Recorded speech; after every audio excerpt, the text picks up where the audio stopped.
Voici le résultat du vote. Sur 361 honorables députés qui ont pris part au vote, 361 honorables députés ont voté oui. Aucun député n'a voté non. Aucun député n'a voté abstention. En conséquence, l'Assemblée nationale adopte le projet de loi portant répartition des sièges par circonscription électorale pour les élections législatives, provinciales, municipales et locales. Il sera transmis au Sénat pour un examen en seconde lecture. Mesdames et messieurs de la presse, je vous remercie de nous accorder votre attention cet instant pour la communication que nous avons à l'endroit de l'opinion. Lundi 5 juin 2023, en fin de journée, la nation congolaise a assisté à la diffusion d'un nouvel épisode du film que projette le régime du président Félix Tshisekedi à la face du monde. Les services de renseignement militaire, les FARDC, au plus haut niveau, est monté sur la scène pour une prestation d'horreur, un tissu de mensonges cousus de fils blancs qu'il attend voir le peuple congolais consommer comme justification de l'ignoble enlèvement de M. Salomon Kalonda Ididela, délégué général et haut représentant d'Ensemble pour la République. Aucun fait mis à ce jour à charge de M. Salomon Kalonda Ididela, qui, contrairement aux insinuations invraisemblables de l'animateur de ce point de presse d'hier, n'est susceptible de justifier la violence et la brutalité qui ont caractérisé son enlèvement, surtout pas dans un État qui se veut de droit. Il est donc inadmissible qu'en plein XXIe siècle et dans un État qui se dit démocratique, de constater pareille violation grave et délibérée des prescrits constitutionnels relatifs à l'interpellation, à la détention et au droit sacré des simples présumés auteurs d'infractions, sans d'ailleurs le moindre indice sérieux de culpabilité. En effet, en vertu de la constitution de notre pays, nous notons que toute personne arrêtée doit être immédiatement informée des motifs de son arrestation et de toute accusation portée contre elle, et c'est dans la langue qu'elle comprend. Elle doit être immédiatement informée de ses droits. La personne gardée à vue a le droit d'entrer immédiatement en contact avec sa famille ou avec son conseil. La garde à vue ne peut excéder 48 heures. C'est l'article 18 de la Constitution qui le dit. Je poursuis. Toute personne a le droit de se défendre elle-même ou de se faire assister d'un défenseur de son choix, et c'est à tous les niveaux de la procédure pénale, y compris l'enquête policière et l'instruction préjuridictionnelle.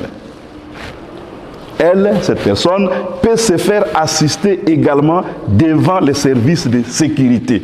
C'est l'article 19 de la Constitution qui le dit. L'enlèvement de M. Salomon Kalonda, sa séquestration pendant une semaine et la publication des griefs mis à sa charge pour son transfèrement devant les juridictions militaires se font dans l'illégalité d'un pouvoir déstabilisé par la présence à Kinshasa de notre président national. Tout le monde le sait. Le peuple congolais le sait aussi. Même si le régime du président Fachi voulait bétonner sa place dans un livre des records du mensonge et des affabulations, il n'avait pas besoin de convier le public à consommer des accusations fantaisistes et des insinuations de connivence avec les Rwandais, quand on sait jusqu'à un passé récent la proximité du pouvoir de Kinshasa avec le régime rwandais dont les autorités ont été applaudies et présentées comme des partenaires d'affaires fiables par ces régimes. Après avoir, entre autres, avili la présidence de la République, théâtralisé le Parlement, caporaliser la Cour constitutionnelle et d'autres juridictions civiles, dégrader la police nationale en lui faisant jouer de mauvais rôles jusqu'à la collaboration ouverte avec une milice armée de machettes, le régime béton s'emploie maintenant à dégrader l'armée. L'armée est un symbole majeur de la nation, où le sens de l'honneur est d'une importance capitale. Il est indigne et même irresponsable de mêler les services militaires à des sales besognes politiciennes alimentées par les racontars des réseaux sociaux. Hier, le service de renseignement militaire a été soldé par une polane. Demain, c'est la justice militaire qui risque le ridicule à cause des appétits des politiques indécents, amoraux et cyniques. Les forces armées sont républicaines. Elles sont au service de la nation tout entière. Nul ne peut, sous peine de haute trahison, les détourner à ses fins propres. Elles sont apolitiques et soumises à l'autorité civile. C'est le prescrit de l'article 188 de la Constitution qui le dit. Ce n'est pas moi. Finalement, ces pouvoirs encouragent activement la rupture de confiance entre le peuple congolais et toutes les institutions et services publics censés d'œuvrer pour le bien commun. La répression, voire la persécution à l'endroit des acteurs de l'opposition procède non seulement d'un aveu d'échec face au bilan calamiteux de cette mandature, mais surtout d'un complexe de peur ou de désespoir de perdre le pouvoir face au projet alternatif que nous proposons aux Congolais de quitter définitivement leurs conditions d'esclaves aujourd'hui pour une gouvernance de qualité à la manière dont une personnalité comme notre président national, le chairman Moïse Katumbi Chapwe, a fait preuve dans son parcours antérieur. Face à cette dérive totalitaire du pouvoir en place et à l'acharnement sur tout ce qui est d'ensemble pour la République, nous appelons tous nos cadres, membres et sympathisants, au calme, à la responsabilité et au sens du devoir envers la patrie que nous voulons solidaire et apaisée. Là où ceux qui exercent le pouvoir préfèrent accroître la barbarie et envenimer le climat politique d'avant les élections de décembre 2023, allant jusqu'à insinuer qu'un civil armé d'un pistolet imaginaire allait faire un coup d'État pour remettre le pouvoir à un Katangais. Où a-t-on vu ce genre de coups d'État civil pour compte d'autrui? En cas d'un procès unique qui serait basé sur ces griefs fabriqués de toutes pièces, dans l'intention de nuire,